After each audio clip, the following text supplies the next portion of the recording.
Hi, my name is Amy Nelson. I'm Ms. Nelson Tracy's youngest sister, and I live out in Los Angeles, California, where I'm a video game programmer for Disney Interactive Worlds. We're the team who make the online virtual worlds for kids. We have games like Cars, Pirates of the Caribbean, Pixie Hollow. Our first game was Toontown Online, and our most popular game is Club Penguin. So, Amy, how did you get started in this job?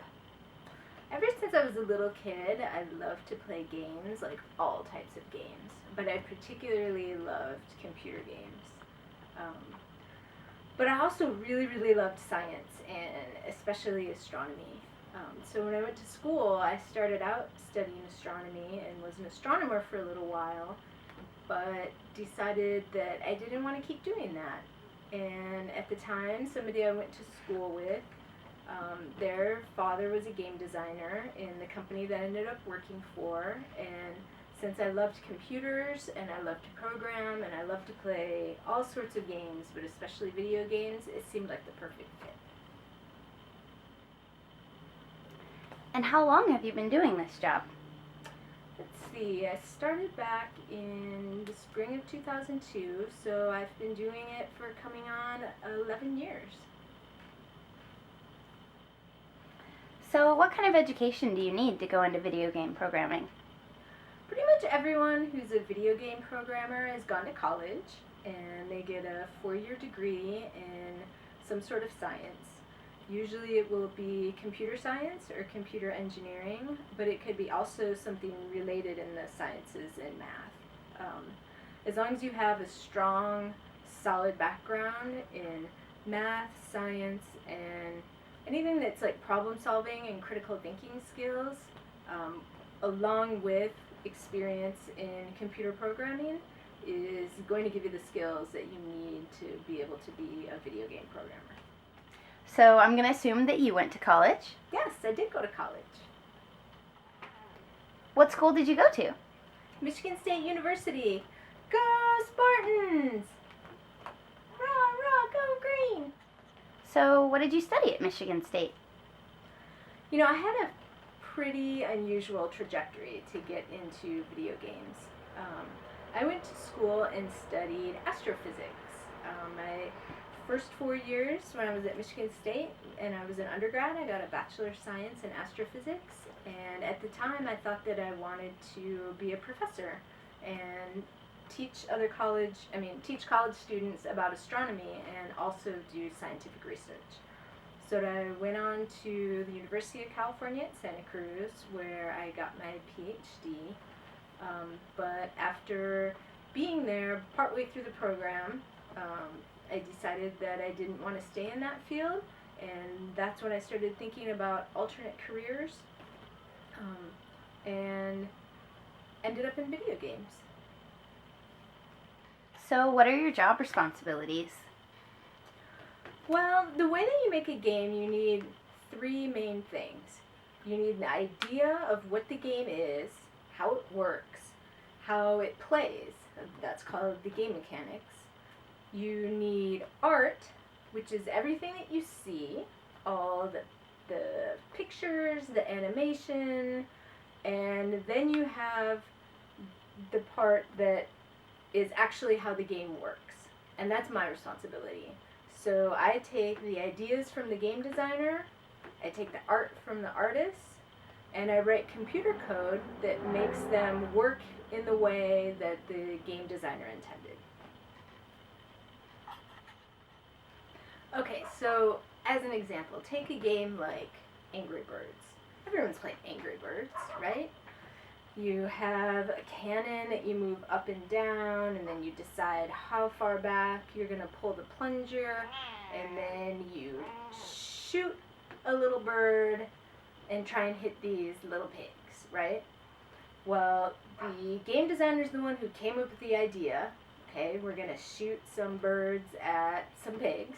No. The artist is the one who made the images. They're the ones who made the art, the little pig, the little cannon, the little birds. Whee! And I'm the one who takes those pieces and through writing computer code, I'm the one that tells it how to behave. I'm the one that when you punch in your keyboard to raise and lower the cannon, I interpret that, oh, they want to raise the cannon, and I make that cannon move on the screen. When you pull back the plunger, I'm like, oh, I just received input from the keyboard. They want to pull back the plunger this far.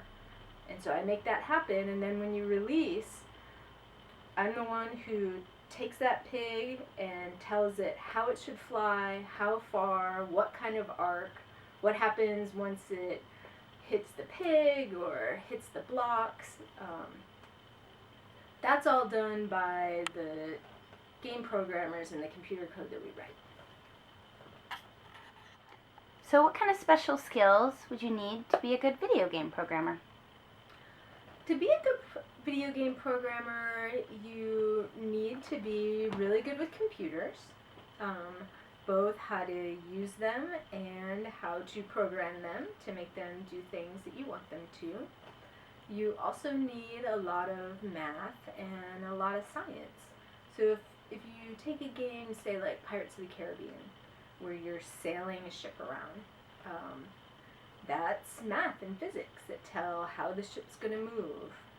Let's say you're having a battle between ships and you're firing cannons at each other. You need to use your math and your physics skills to determine how those cannonballs are going to fly across from the one ship to the other. So, what do you mean? What does math have to do with the pictures on the screen when I'm playing a video game? Math has a lot to do with the pictures that you see on the screen. Everything that is drawn on the screen, all the animations, all the movements of the characters, that's all determined by math. And believe it or not, the math that you're learning right now in elementary school is the foundation for more sophisticated math. That's exactly what we use to make those pictures come to life. So, what about special equipment you use at your job? Definitely computers. Computers. Okay. Definitely computers. All day, every day, whether you're a programmer, an artist, a producer, a tester, you're on your computer. Now, the artists, they have some specialized computer equipment that they use. Actually, right here, we have, it's called a Wacom, sorry, I'm not an artist, tablet. And the way these are used is that the artist can actually draw on them using this plastic pen. So instead of how artists used to create art, which was using a pen with real ink and paper, they use this plastic pen and they draw on the surface. And if we were hooked up to a monitor, what you'd see is as I move the pen like this stroke will show up on my computer screen. Other things that we use, there's audio in the game, so we have to have headphones. For certain games that have sophisticated sound, we'll have a 5.1 sound system set up so that you can hear all the sound effects and the music and the dialogue. For animation, our studio will have a motion capture stage, which is where an actor puts on a suit that has sensors all over it, and then they do the actual movement that we need in the game. It could be dancing, it could be throwing a pass, anything that's animated that we need to capture that we want to show on the screen. And what about you yourself? Do you use all that equipment? I don't use the equipment for art or the motion capture stage, but I have a variety of computers. I have a desktop PC. I have a laptop. Currently I'm developing for mobile, which is iPhone and iPad. So I have an iPad at my desk that I use to make the games on and to test them. Um, Before I worked at Disney, I worked for a console company, and so we had PlayStation 3s, Xbox 360s, Wii's, all the handheld devices like the PSP and the Game Boy. So, I mean, sometimes you can be in this little cube and you can just have equipment everywhere. So how does a typical day look on the job for you? I spend my time at work divided among a few activities. Part of the day I'm sitting in front of my computer and I'm writing actual computer code, and I write it and then I test it on the machine that I have. Other parts of the day I'm in meetings where we're coming up with ideas and solving problems together as a group. And then the other part of my day, since I'm a supervisor and a manager, I mentor younger engineers and I help them solve the problems that they have and teach them new things. So what do you like most? What's your favorite thing about your job? My favorite part of the day is writing the actual computer code. I'm a total nerd that way. I really, really like to program.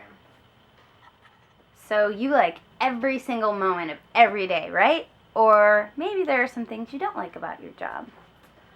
There isn't anything that I hate, but my least favorite part has got to be the meetings.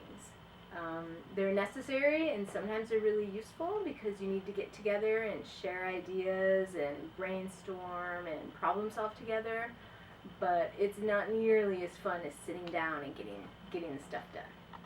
Have you always wanted to be a video game programmer? Or what did you want to be when you were in elementary school, when you grew up? When I was in elementary school, I wanted to be an astronaut. So what advice would you give to our students as they think about their futures? Definitely the most important thing is to do something that you really enjoy. You know, you spend a lot of time at work and you want to make sure you're doing something that makes you happy, and it can be small things. It can, be that the entire, everything about your job you love, or it can be small parts. I mean, one thing that I really like about my job is the people that I work with. That's really, really important.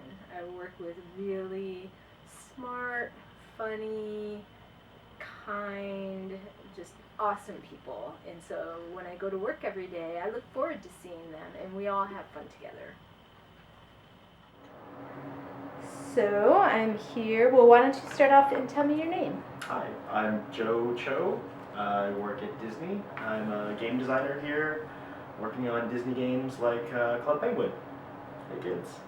Awesome. So how did you get started in this job? I've actually been working in the game industry for 20 years, or actually 19 years, almost 20 years now. Like a lot of people, I loved playing video games when I was a kid. But more than just playing games, even when I was a kid, when I would play, I was really interested in thinking about why the game was fun, and was the game too easy, was the game too hard, and I would think about what I would change in the game if it was too easy or too hard to make it a little bit more balanced. So I was always really interested in how the game worked. So I think it just kind of led me in the right direction to be a game designer. What education did you need? Did you go to college? Yeah, I went to Art Center College of Design, which is in Pasadena, California. So I actually went to school to be a concept artist, where you design like costumes and monsters and stuff for movies. That's what I originally wanted to do, but it actually lent itself really well to working in the game industry, because games have gotten so big now that a lot of them are like making movies. So a lot of those skills transferred over. A lot of my experience working as a game designer has actually just come from working on game projects. So. Excellent. Let's see. Okay, one class would like to know, what do you do each day on the job? What's your day like? So, if we have to come up with a new game design or we have a new project, then the first thing we have to do is think about what that game is going to be about. So, my job as the game designer for a new project is to think about all of those details, like who is the character and what are the levels, who are the bad guys you fight, maybe how long should each level be, how hard should it be. So you have to put up all those details together, and you really want to write all of those down. You sometimes do some drawings, you put diagrams together, and you put all of that together so once the rest of the team, which is the artists and the programmers and everyone else, gets to start working on it, they have a really good map and a good blueprint of what they're going to build. Once all of that gets started and the rest of the team is building the game designer does what's called play testing, and you play the game as it's coming together day by day, week by week, and you give feedback. So you play a new level that's built, and you give some information to the rest of the team to make that level a little easier, a little bit harder. And so you're always trying to find that right balance to make sure that the game is really, really fun. Excellent. You mentioned characters, and I think that was what first attracted you when you were in school. So how do you come up with ideas for new characters for the video games? Well, one piece of advice, if you want to be a game designer, if you want to work in games, is just play lots of games. I think that's an easy thing to do. But I would say play all different types of games. Play video games, play board games, play card games, play sports. The more you know about games, the easier it will be for you to think about new ideas and about how games work. One thing I like to do, for some strange reason, I really like to read game instruction manuals, because a good instruction manual should teach you about everything that's in the game, and it'll teach you about things that maybe you won't pick up if you just play the game right out of the box. So another thing I would think about is anything that you're really interested in your normal life, think about how and why that's interesting to you, and then think about how you could turn that into a game. So if you're into dinosaurs, think about why dinosaurs are cool and try to make a game around that. So, follow your passions, try to make games around things that you yourself are interested in. Excellent. The next question here. Some students would like to know how long it takes to create a game from start to finish. And then also, how do the levels become so detailed? So how long it takes to make a game really depends on the game. A game like Angry Birds might take 5 or 6 people, maybe 3 months to build. But a game like Halo is going to take more than 100 people a couple of years to build. So you can obviously see games can be really, really, really different in terms of the size. As far as how do you make the levels so detailed, if you take a game like Halo, which has like really, really big levels and the graphics are so amazing, it all starts off really, really small. When you're playing the game, you're always seeing the finished project, but it all starts off with really, really simple ideas and thoughts. So a level for Halo might start off with some simple sketches, some really simple drawings, maybe a diagram or two, and people look at that and they explore it, and then they start building up the level day by day. It takes a lot of planning, a lot of hard work, but just like any big project, you start small and you just add in piece by piece by piece with the rest of your team. Okay, one last question. What are your favorite games right now? What are you playing? I don't know if this is kids appropriate, but I'm playing The Walking Dead. Okay. I like to fight zombies. I've also been playing a lot of Club Penguin games because I have to play test those here at work. So those are some of the games that I really like right now. I've also been playing Words with Friends with a bunch of my friends on my iPad. Mm-hmm. Some more social games. Yeah, a lot of social games. But I'm always interested in playing lots of games all the time, whether it's card games or board games or whatnot. All right, so that was Joe Cho, game designer here at Disney Online Studios. Thank you very much. Thanks a lot. Okay, why don't you start by introducing yourself? Okay. Hi, everybody. My name is Lawrence Durham, and I am the QA manager for Disney Interactive. And we test a lot of different games. And I've been doing this for, a long time, longer than I would really like to say. As far as where I've evolved from, as far as education, I went through what you're going through now, K-12, high school, college, more learning from different things as other online things like that, but a lot of learning. What did you study in college? What was your major? Well, see, that's the funny thing. I started out as an electrical engineer, and I figured out that it was more fun to build things that other engineers have designed than to actually figure out the design. I didn't like that part. I like building things. So I figured out that I didn't want to do that, and I became a computer science major. Found out I didn't like that. So then I went into business administration.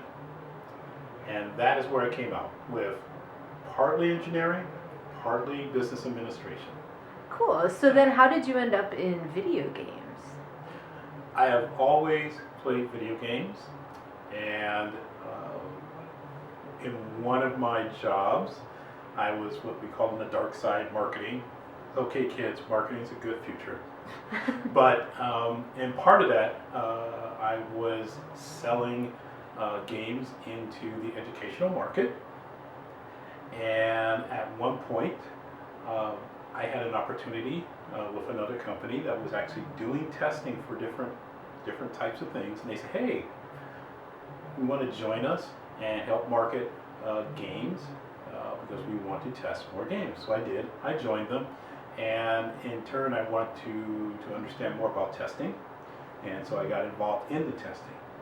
And I enjoyed that much more because it's much more fun, a lot of challenges, a lot of variety.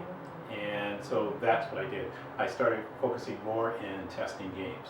And from there, it's been all history with the number of games that I've tested. What's a typical day like here? Well, how do you spend your time? Well, there's actually two different levels. One is that I'm a manager or supervisor. I kind of overlook all the testers. Now, my day is not as exciting as the testers. The testers are the ones who actually get to play with the games. And typically what they do is they come in, they find out what they have to do, because when we're testing a game, we have to make sure that we cover everything in the game. We want to make sure that when you're playing the game, that hopefully you won't find anything that is going to keep you from finishing the game or getting your prize or have that sound not work. So because of that, we have very detailed documentation that tells each tester what they need to check on a daily basis. And so a tester will have that assignment, and that's what they'll go through for the day. Some testers have what's called, we call it ad hoc. What that means is that they are just going to do whatever they feel they want to do in the game. They're going to pretend that they're just like you, sitting there playing the game, and they're going to try different things. Because sometimes we can't think of everything that is going to happen and write it down on paper, so sometimes we have to actually say, well, just go for it. So we have people who do that. And at the end of the day, or during the course of the day, they actually have to write down specifically what happened when something didn't work correctly. This is why it's important that you understand English, and it's very important that you're able to write, because without that, if we hand that piece of paper off or that information off to someone else and they don't understand what you've written, then they cannot fix that. So it's important that we have that. And so the testers are actually doing this on a daily basis. Now, one of the other things that you have to understand about testing games is that we get games that are already broken. I mean, really broken. They're so broken you would not even want to touch them. But we have to. And we have to do this over and over and over again until it gets to a point where it is good enough for you to play. That may take anywhere from, depending on the game, may take anywhere from a week to a year. I've worked on games where we tested the game for a year. Can you imagine testing the same game for a year? There are people who do that.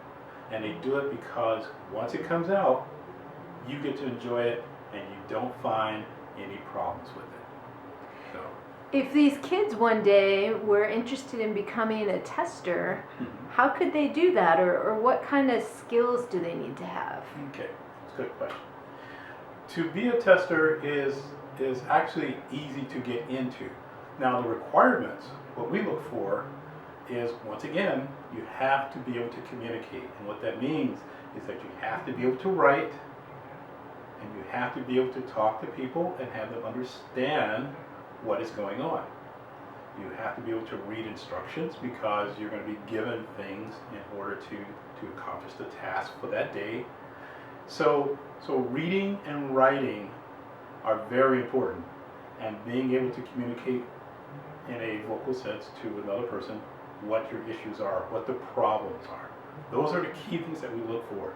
Now, the secondary thing is that if you like games, because it really does help if you like games. We find that if you've played a lot of games, you're familiar with how games work. When you start to play a new game that has never been out there in the world, you kind of have that experience of what you know it should do. And sometimes you can give a little bit of advice to the programmers to say, hey, this game works somewhat similar to this other game, but there's a problem with that. It doesn't work as well. And they may take that in advisement and change the game. So people in QA can give advice, can give suggestions to help make the game better. Usually that's the game designer who really is the person that's in charge of that. But QA does give a little bit of hints here and there, or a little bit of advice here and there as to how to make the game better, because we play the games a lot. So the important thing is to make sure that you understand how to communicate on a written sense and a verbal sense, because this is the only means that we have to let the rest of the staff know, to let engineering know, let everyone know what the problems are.